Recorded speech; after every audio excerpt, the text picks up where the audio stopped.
Hi guys, how are you? I would like to introduce for summative assessment for the second term for the third grade. Now there is given task 1 for listening. Listen to the teacher's instruction and follow them. Finish the sentence.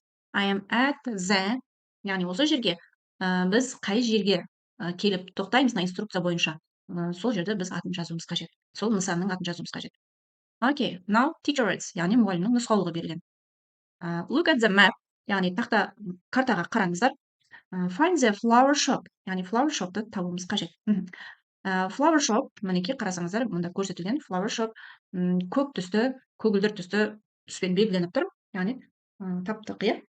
Енді осының астына put a tick under the flower shop яғни птичка белгісін осы flower shopтың астына қоямыз. Then take a red pencil қызыл түсті қарындаш аламыз. Draw an arrow moving from flower shop. You drew along Santos Amount Street to the crossing. Сол қарындашпен Santos Diamond Street, мына көше, сол көшеден, яғни қиылысқа қарай барамыз. Жаңа қызыл қарындашпен сызамыз. Turn right to Rosa Silva Avenue. Яғни turn right деп тұрғанымыз оңға қарай бұрылыңыз. Яғни Rosa Silva Avenue көшесін оңға қарай бұрылыңыз. Яғни қызыл қарындашпен бұрылып сызамыз. Move forward to the restaurant. Яғни ресторанның тұсына дейін қозғаламыз. Then write a big letter R below the restaurant. Ресторанның төменгі жағына, ресторанға дейін жаңағы қызыл сызықпен сызып аламыз. Мына ресторан бізде осы Rosa Silva Avenue көшесінің мына бойында орналасқан, яғни жасыл түсті мекеме, здание. Так, енді осы ресторант мына сөзінің астына біз R деп бас әріппен жазып қоямыз. Then turn left at the crossing. Яғни осы қиылыстан солға қарай бұрылыңыз. Яғни Amelia Street, осы Amelia Street'тің көшесімен біз солға қарай бұрыламыз. Ал pass the supermarket, яғни біз супермаркетке жеттік, осы жерден тоқтаймыз. Ал енді ары қарай. What is the building next to it? What is the building next to it? Яғни біздегі келесі мекеме, яғни келесі здание қандай екен? Супермаркеттен кейінгі бізде мекеме, бізде pet shop, яғни pet shop бізде үй жануарлар дүкені. Сонымен біздің мақсатталған негізгі нысан pet shop, яғни finish the sentence сөйлемнің соңында біз I am at the pet shop деп мұнда жазып қоямыз. Окей. Мына жерде көрсетіп қойған, яғни қай жерге птичка, қай жерге R әріптерін жазу қажеттігі, және міне біз келетін нысан мына pet shop. Next task for reading. Келесі тапсырма оқылым бойынша. Read the text and choose the correct answer. Келесі тапсырманың мәтінді оқып шығамыз. Бұл тапсырмада мәтін берілген. My day and the night. Hi, my name is Jake. Сәлем, менің есімім Jake. I live in the USA. Мен Америка құрама штаттарында тұрамын. I wake up in the morning at 7 o'clock. Мен таңертең сағат 7-де ұйқыдан тұрамын, оянамын. At a quarter to 8 at eat breakfast. Сағат 8-ге 15 минут қалғанда, quarter деген 15 минут, яғни бір ширек. 8-ге 15 минут қалғанда мен асымды ішемін. I go to school at half past 8 NT meridium AM дегеніміз by bus. Сағат 8:30-да таңертеңгі уақытта мен мектепке автобуспен барамын. At school I learn about many things. Мектепте мен көп нәрсе үйренемін. In the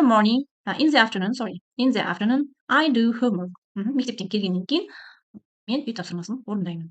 At 7 o'clock I eat dinner. Сағат 7-де мен кешкі асымды ішемін, яғни кешкі сағат 7-де. I go to sleep at 10 to 11 at night. Түнде сағат 11-ге 10 минут қалғанда мен ұйықтаймын. Мәтіннің мағынасын түсіндік, ал енді астындағы тест тапсырмалары берілген, сол тест тапсырмаларын орындаймыз. Бірінші тапсырмада What time does Jake wake up? Jake қаншада оянады? Яғни бізде бұл жерде A варианты дұрыс екен. Яғни сағат таңертеңгі 7-де. Мына A варианты. At 7 o'clock NT meridium AM. Екінші сұрақта What time does Jake eat breakfast? Jake таңғы асын қаншада ішеді? Бізде мына жерде айтып өттік. At quarter to 8 I eat breakfast. Яғни at quarter to 8 дегеніміз бізде B варианты. Сағат 7-ден 45-ге келгенде. Яғни 8-ге 15 минут қалғанда Jake таңғы асын ішеді екен. Келесі сұрақ. What time does Jake go to school? Jake мектепке сағат қаншада барады? 8:30 in the morning. Яғни сағат таңертеңгі уақытқа сағат 8:30-да Джейк мектепке барады екен. Яғни бұл жерде 3-те бізде A варианты дұрыс.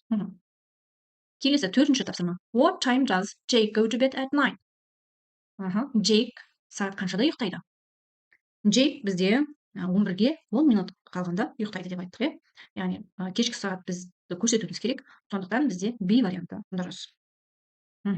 Next task for writing. Put the letters in the correct order. Spell the words, write the words. Days of the week, яғни апта күндеріне байланысты мұнда тапсырмалар берілген. Апта күндерін біз мына жерге жазып шығуымыз қажет. Мұнда біріншісінде қараймыз. Tuesday деген жерде сөз шығады. Міне Tuesday, екіншісінде Wednesday, сәрсенбі, Thursday, міне бейсенбі, Friday, жұма деген апта күндері шығады екен. Келесі тапсырма бізде speaking бойынша екен. Task 4. Look at the pictures, describe one of the objects. Яғни суретке қараңыз дейді. Осы 4 суреттің біреуін өзіңіз таңдап алып, соны сипаттап айту қажет. Tell about the places you lived, visited, saw, traveled there last summer. Яғни өткен жазда сіз қайсысында тұрдыңыз, келіп осы жерде саяхаттадыңыз, көрдіңіз, сол туралы бұл жерде айтып өту қажет. Және use any prepositions. Яғни сонымен қатар мына жерде көрсетілген предлогтарды қолдану керек. At, да, де, тате деген предлогты білдіреді. Behind, артында, between, ортасында,